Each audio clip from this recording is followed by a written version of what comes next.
Hello,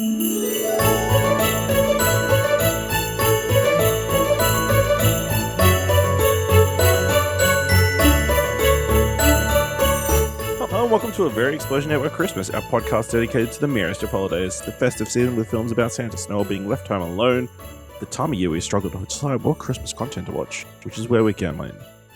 I'm your host, Ashley Hobley, and helping me grow my heart 3 sizes of Christmas cheer is Dylan Blight. Oh. I gotta tell you something.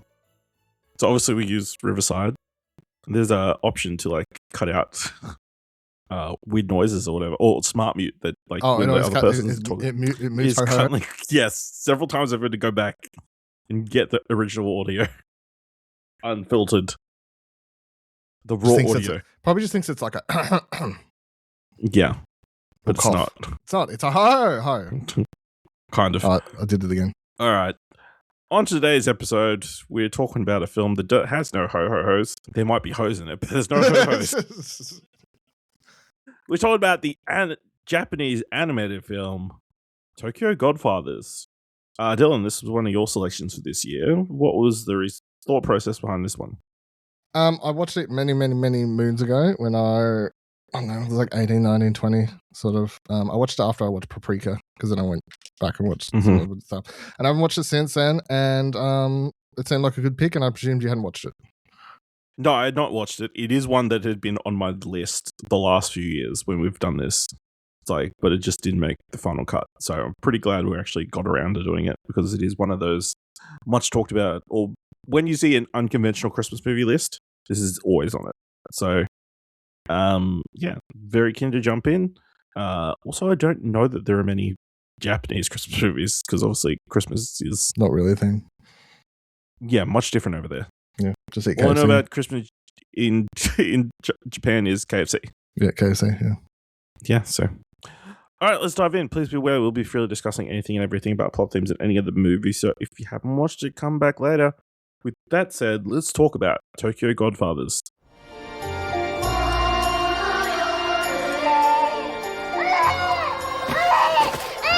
この子は神様がくださったクリスマスプレゼント。私たちの子供よ。だいたいこんなとこで赤ん坊の泣き声してる方が変じゃ。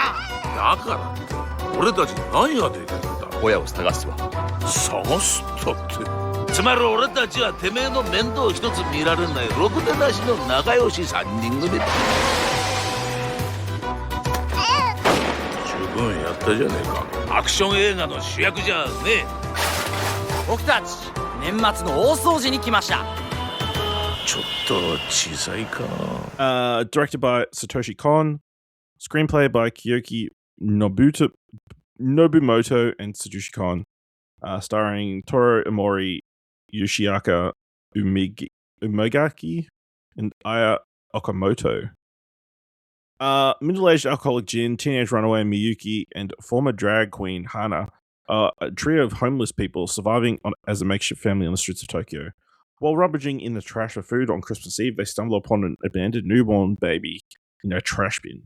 With only a handful of clues to the baby's identity, the three misfits search the streets of Tokyo for help in returning the baby to its parents. Dylan, is Tokyo Godfathers a Christmas movie present, stocking stuffer, or a lump of coal? Present. I think this is a really interesting film that, especially, you know, there's so many different elements at play in here that you just wouldn't usually expect to see. But, you know, at its heart, I think it sort of works really thematically well for a Christmas film, because it's, you know, it has all these elements of dealing with homeless people in Japan and like how they're treated, dealing with trans people, which again is such a weird thing to think that like in 2003 there was a trans character in an anime film, but you know, alcoholism, abandonment issues, family drama, like there's all these like things, and they're all these really dark subject matter, but the film does quite a good job, I think, at still somehow managing to keep it quite lighthearted amongst all of it. I think it's a generally pretty funny film if you're willing to play along with like the dark humor at times. What's that part where the part that makes me laugh the most is when it's like the perfect GIF really for life sometimes, which is when like Jin goes to, is it Jin? The drunk, I think. Yeah. It goes to ask to put rubbish in a bin or whatever. And the guy brings out the small little rubbish bin. He's like, I won't fit in that. Or whatever, you know. It's just it's got some, I think, really good dark humor and stuff. But and you know, these are, I think, 3 generally rather interesting characters that have been crafted for this movie. Yeah, so present. Yeah, I'll give it a present. Like, it's definitely not one I'd want to watch regularly, but it was a good time. Definitely beautifully animated, especially like the opening credit sequence where it's like them walking the streets or whatever, and it's like all the traffic going past with everybody's names on it, kind of mingling in. I think it is a little bit dated. I assume this is not a favorite film of the trans community with some of the terminology and I did a Google language. I was also wondering how it's and of course doing a Google doesn't speak for everyone, but I did a Google, read through some just Reddit forums and stuff to see if people were talking about it and stuff. I did find some interesting themes where, you know, trans writers were saying, I found one, I should have saved it so I could link to it. I found some blog where some trans writer was talking about it and said that, you know, basically, although it does feel dated, like you're saying, and there's some, you know, language and stuff, but they still appreciate that the character is treated like a, you know, is still treated like somebody. You know, they are misgendered by the other ones or other characters and stuff like that pretty constantly, and the F-bomb is dropped and whatever else, but it's still, especially, they were basically saying, especially for like early 2000s in Japan, and Japan has such a, you know, until more recently, I'd say, quite a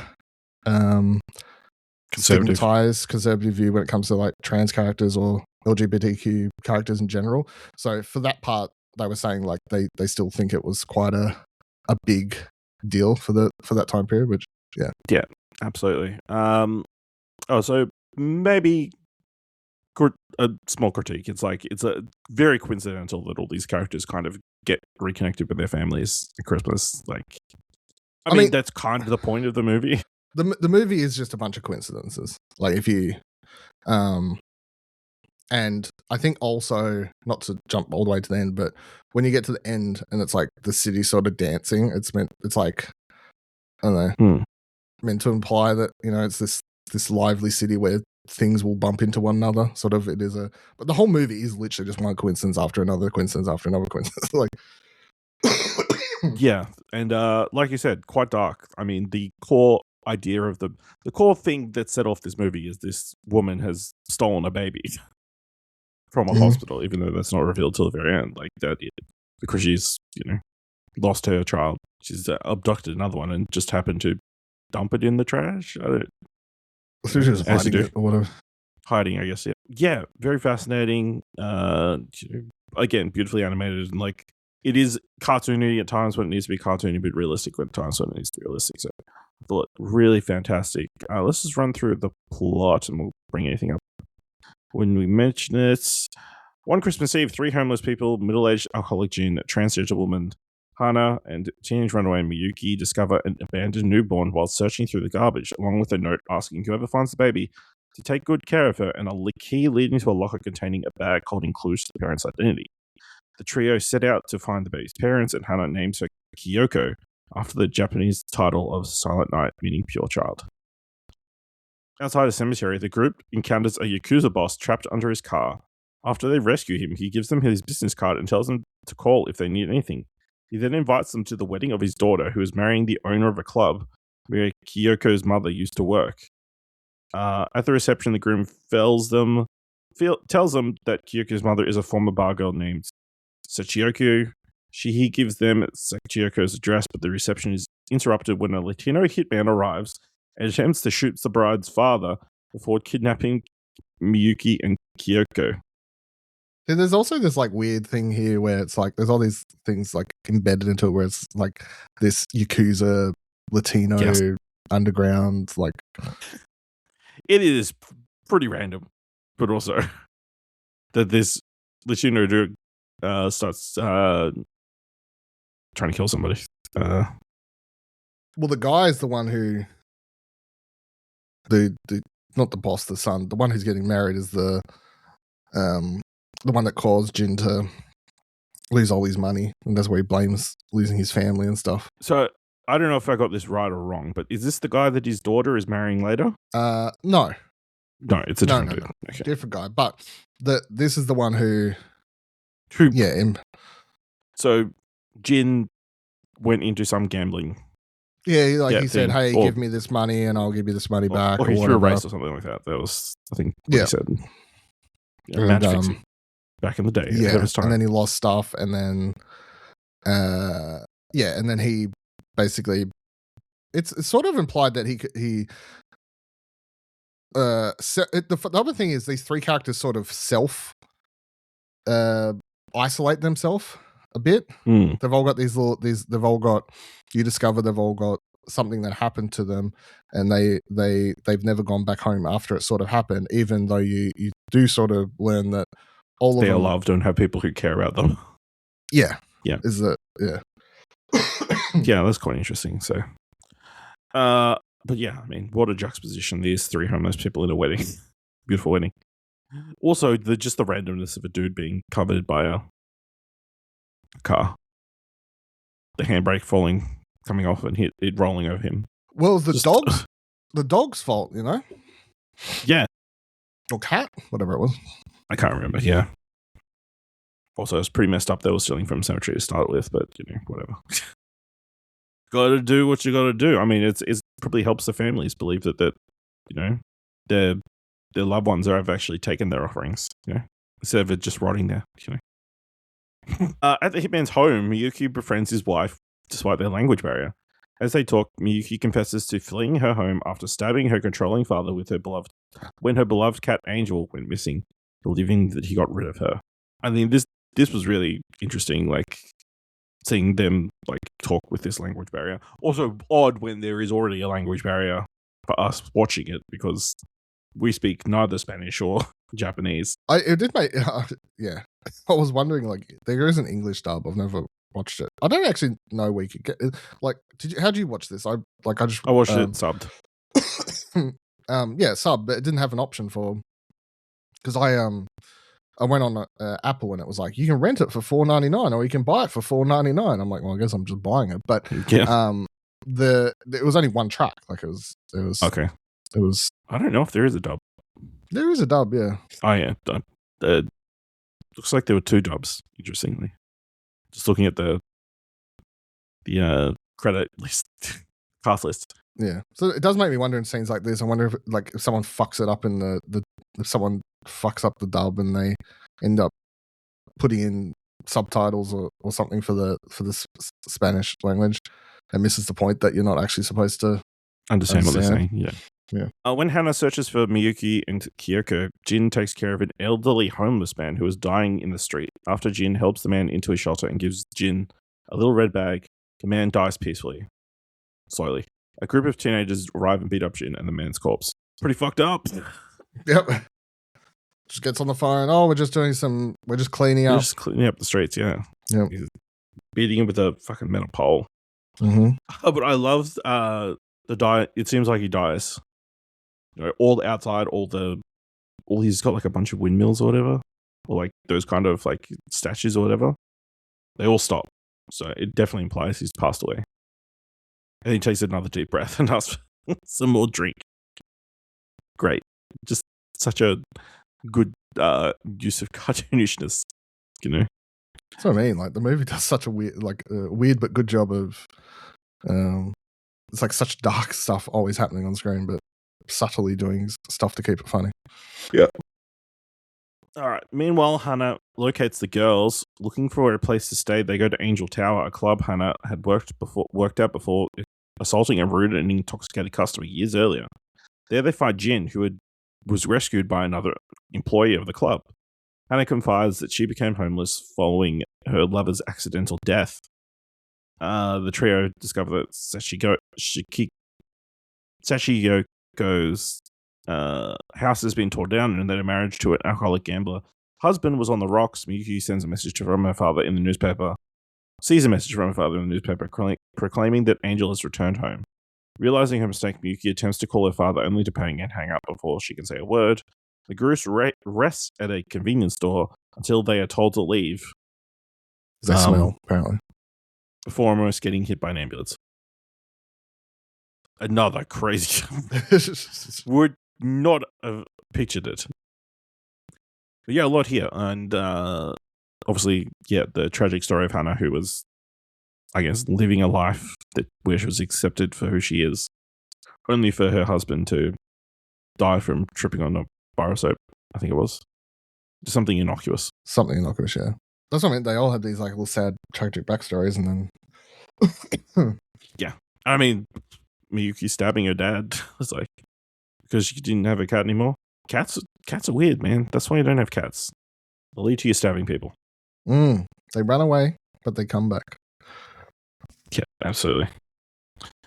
I also love that when Jin's like after he's been beaten up and he's trying to find help, he sees one of the club people and they've like dressed up like an angel, obviously for Christmas, and that's the thing that he sees. Yeah. You know? Also, like, oh, help or whatever. He says something like, "I don't want your help" or something, and then I can't remember. But as if he's being taken back to the afterlife. You know? Yeah. It's a bit. It was funny. Also, the bit of all the people from the street gossiping about that one family. And that's how how the information about them is revealed through all these different like sources who think they know what they were actually like or whatever. I thought that was really well done because, you know, it's like a game of telephone. The information spreading from one person to the other. Yeah. Hana collapses and Jin and Miyuki take her to the hospital where they spend the last of their money to treat her. There, Jin finds his estranged daughter, who was also named Keiko, and whom he had earlier claimed had died of illness working as a nurse. Hana berates Jin in front of his daughter for abandoning his family and storms out of the hospital with Miyuki and baby Kyoko following. Hana and Miyuki come across a woman about to attempt suicide by jumping from a bridge and stop her, and then they realizes she is Shikiko. Sakiko insists that her husband got rid of the baby without her knowledge, and Hana and Miyuki return the baby to her. Bold step for someone just about to kill themselves. So, hand them a infant child. Yep, why not? Totally mentally stable. It's all good. Yes. Also the scene of Jin and all his lies kind of coming unraveling. Rough. Also when Hana was right to chew him out. Hana outside's like, oh, really love me, then forgive me, or you can go off at someone like that, or does that whole speech as well. But she has a point. He pretended his wife and child were dead. They're very much alive. Which is a very messed up story to put out in the world. Jin finds Shikiko's husband, who confirms that Kyoko is not their child and was stolen by Shikiko from the hospital. Miyuki chases Shikiko to the top of a building. Shikiko reveals she became pregnant in the hopes it would bring her and closer to her husband when her baby was stillborn. She kidnapped Kyoko from the hospital, thinking in her grief that Kyoko was hers. Kyoko jumps off the building. Miyuki catches her before she falls, but Kyoko is dropped. Hana jumps after her, catching her and clinging to a banner on the side of the building. As the banner begins to give way, a gust of wind miraculously slows its descent, allowing Hana and Kyoko to land safely on the ground. This whole sequence was crazy.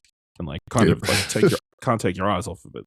From the car chase or bicycle chase, I guess, all the way through to him running through a convenience store or something. I don't know, like a David Jones. Yeah, something all the way to the top of the building. And then for them to fall off the edge thing twice, the mislead, and then for them to miraculously, like a gust of wind just keeps them. I don't know if that is physics accurate, that she would be able to fall down with the banner like that, but, feels cool. Yeah, I don't know, but, it's a miracle, Yeah, I mean, that's the only way to describe it. But yeah, again, another tragic story of this woman, in this terrible relationship and thinks that a child's going to make everything better. And then for the child to be stillborn. Rough. Yeah, well, the husband's living in a trash heap. He's living worse than the homeless people. Yeah. Just inside. Yep. Yeah, absolutely. All right. During their reunion, Miyuki drops the old man's red bag on the floor, revealing a winning lottery jackpot ticket. Back at the hospital, Kyoko's real parents thank the trio for returning their daughter and ask them to become her godparents. When a police inspector introduces them, he is revealed to be Miyuki's father. Just a bunch of coincidences. They're everywhere, you know. But yeah, I mean, sweet ending, you know. Yeah, for a film that has so much darkness in it, sweet ending. Yes. Yeah, they're all in the hospital. It ends with the whole Tokyo dancing and credits. So, I think the other thing that I quite like about the film is it's one of those ones that does quite a good job at, you know, they go on such a big adventure, but it's all within a day and a half. Yeah, and it's just in one city, right? You know, it just does a good job, I think, of showing like how big and lively someone like Tokyo is. That they go on this massive adventure and all these different locations and everything else, but it's all just in the same city. So yeah, absolutely. Is this enough of a Christmas movie for you? I think it's more Christmassy than some other things we've talked about. So sure, that's fair. I mean, it does take place at Christmas. They do have like a actual church service at the start. There you go. See, you know, this Christmas imagery, I guess. It's as Christmassy as you can get out of Japan. Yeah, absolutely. So yeah. Anything else you want to talk about from Tokyo Godfathers? No, not really. Just had me thinking about just an interesting filmography that Satoshi Kon has. So yeah, gone too soon. Yeah, definitely made me want to go back and watch his other films. I definitely, because I know Paprika's been on my list for a while. It's, you know, well, Paprika's a film that inspired, whether or not they want to admit it, so many American filmmakers. So yeah, and then his other films are Perfect Blue and Millennium Actress. So yeah, and Perfect Blue, pretty much. I don't know, if you ever watch Perfect Blue and then you watch like Black Swan, even though Aronofsky reckons it's not inspired by it, it's very much. Even his series, Paranoid Agent, sounds interesting. A social phenomenon in Tokyo caused by a juvenile serial assailant called Little Slugger. Interesting filmmaker. All right, let's know what you thought of Tokyo Godfathers by letting us know on social media by going to explosionnetwork.com/follow. If you want to help us out here at A Very Explosion Network Christmas, leave us a review on a podcast on Podchaser. Leave us 5 stars and equally 5 stars, or just tell people about the show. And if you want to help Explosion Network with all our other content and all the stuff over on the website, head on over to explosionnetwork.com/support. Thank you very much for listening. Until next time, just appreciate your family. You can always go home. Don't drop that baby. Really, like, stab someone. Well, no. Fatally. Well, what a Christmas message.